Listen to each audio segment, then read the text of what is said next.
Jail से बाहर आए दिल्ली के मुख्यमंत्री अरविंद केजरीवाल ने इस्तीफे का ऐलान करके सियासी खलबली मचा दी।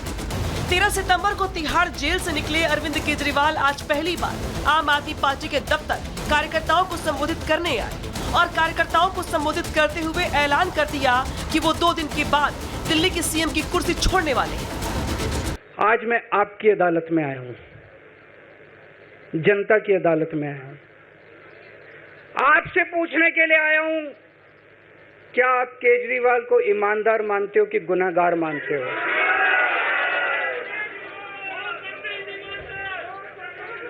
मैं दिल्ली की जनता से पूछना चाहता हूं, मैं देश की जनता से पूछना चाहता हूं कि क्या केजरीवाल ईमानदार है कि गुनाहगार है?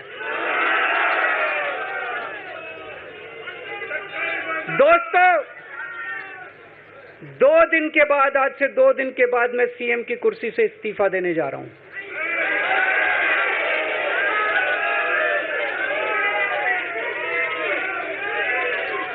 और मैं तब तक सीएम की कुर्सी पे नहीं बैठूंगा जब तक जनता अपना फैसला ना सुना दे। मैं जनता के बीच में जाऊंगा, गली गली में जाऊंगा, घर घर में जाऊंगा, और जब तक जनता अपना फैसला ना सुना दे कि केजरीवाल ईमानदार है, तब तक मैं सीएम की कुर्सी के ऊपर नहीं बैठूंगा।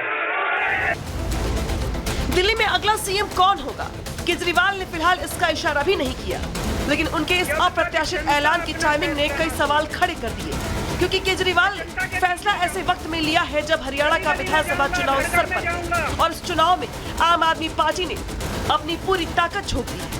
वह आप और कांग्रेस में गठबंधन की खबर पर ब्रेक लग चुकी है। भ्रष्टाचार के आरोपों को मुद्दा बनाते हुए बीजेपी आम आदमी पार्टी पर पूरी तरह से हमलावर है। जेल में रह के तो आपने इस्तीफे की बात की नहीं, बाहर आके इस्तीफा देने की बात क्यों हो रही है? और ये 48 घंटे बाद की बात क्या है? देश और दिल्ली की जनता जानना चाहती है 48 घंटे का राज क्या है, ये 48 घंटे में क्या क्या सेटल करना है। और हम यह भी कहना चाहेंगे, जब केजरीवाल जी ने इस्तीफे की बात की तो हम यह कह सकते हैं कि यह उनके जुर्म का इकबालिया बयान हो गया, यानी आपने मान लिया कि आप पे जो आरोप थे वो इस लायक हैं कि आप पद पे नहीं रह सकते। ऐसे में दिल्ली सीएम की कुर्सी छोड़कर केजरीवाल हरियाणा चुनाव को टारगेट कर रहे हैं या उनकी नजर 2025 में होने वाले दिल्ली विधानसभा चुनाव पर है, इसे लेकर भी सियासी गुड़ागड़ित का हिसाब लगाया जा रहा है। उन पे तोहमतें लगाई गई, आरोप लगाया गया। आज मुख्यमंत्री जी ने अपनी ईमानदारी की परीक्षा, अग्नि परीक्षा देने का फैसला लिया है। दिल्ली की जनता मुख्यमंत्री को ईमानदार घोषित करेगी झाड़ू का बटन दबाकर, और अब आने वाला 2025 का दिल्ली चुनाव, दिल्ली की जनता उस चुनाव के माध्यम से अपने मुख्यमंत्री को ईमानदार घोषित करेगी। अरविंद केजरीवाल जी ने अभी ऐलान किया कि वो 2 दिन बाद रिजाइन करेंगे और कहा कि जनता के बीच में फरमान लेके आएंगे और दोबारा तब मुख्यमंत्री बनेंगे। अरविंद केजरीवाल जी आपको एहसान नहीं कर रहे, कोई आप सेक्रीफाइस नहीं कर रहे। महानयोग सुप्रीम कोर्ट ने आपकी जमानत में लिखा है कि आप मुख्यमंत्री कुर्सी से दूर रहेंगे, कोई फाइल साइन नहीं कर सकते, इसलिए आपके पास विकल्प नहीं है। महानयोग सुप्रीम कोर्ट के ऑर्डर के चलते आपको रिजाइन करना पड़ रहा है। सीएम रहते हुए दफ्तर नहीं जा सकते, सरकारी फाइलों पर साइन नहीं कर सकते। जेल जाने के बाद से दिल्ली के जरूरी काम पर ब्रेक लगा है। काम नहीं होने से दिल्ली की जनता नाराज है। घोटाले के आरोपों से छवि खराब हो रही है। ऐसे में माना जा रहा है कि केजरीवाल इस्तीफे वाली चाल चलकर अपनी छवि के साथ साथ आम आदमी पार्टी की छवि को सुधारने की कोशिश कर रहे हैं। देखिए, बात इस्तीफा देने की नहीं है। बात यह है कि जैसे कि सीएम साहब ने कहा कि उन्होंने पूरी जिंदगी में जो कमाया है वो ईमानदारी और इज्जत, और इस तरह के जो एलिगेशंस लगे हैं तो सीएम साहब ने तो जनता के बीच में रख दिया है। सीएम ना सीएम बनने का कोई मतलब ही नहीं। हम लोग तो बहुत पहले से कह रहे थे कि इसे सीएम पद से छोड़ देना चाहिए, और अब बचा क्या है? अब इनके जो सीएम पद का छोड़ने का है, ये केवल एक नाटक है।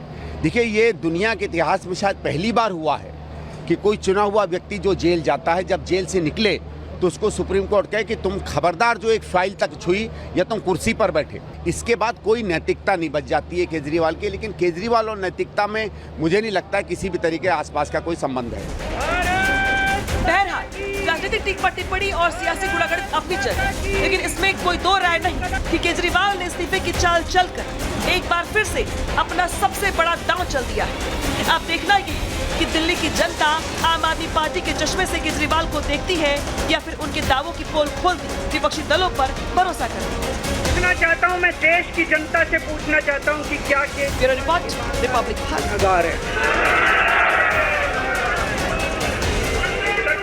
बीजेपी सांसद मनोज तिवारी ने अरविंद केजरीवाल के इस्तीफे के ऐलान को महज दिखावा बताया है। कैसे, सुनिए।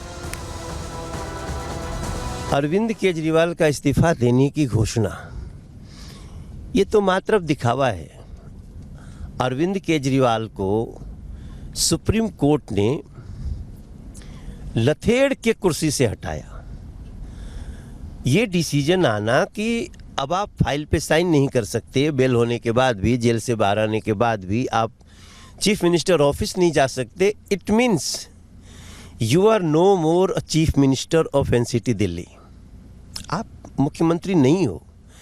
और ये मौका आपको पहले था कि आप खुद से संविधान सम्मत डिसीजन लेते, आप इस्तीफा देते और अपनी जगह अपनी पार्टी से किसी को मुख्यमंत्री घोषित करते। लेकिन इन सारी घटनाओं में उन्होंने ये नहीं किया।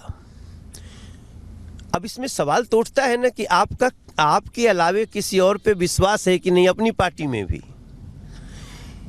खैर, आज जो भी उन्होंने कहा है, कई सवाल उठ रहे हैं। अब एक तो बड़ा ही बेइज्जत करके कोर्ट ने उनको मुख्यमंत्री पद से हटाया है।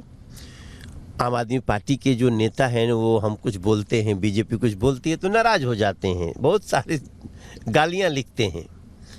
भाई, आज आम आदमी पार्टी के भी कार्यकर्ता विचार करें कि अरविंद केजरीवाल ने जिस दिल्ली में आप रहते हैं उस दिल्ली को क्या दिया। आज जब अरविंद जाएंगे गलियों में तो जो गड्ढे हैं हर गली में दिल्ली के, उसका तो सवाल पूछेगी जनता। बच्चों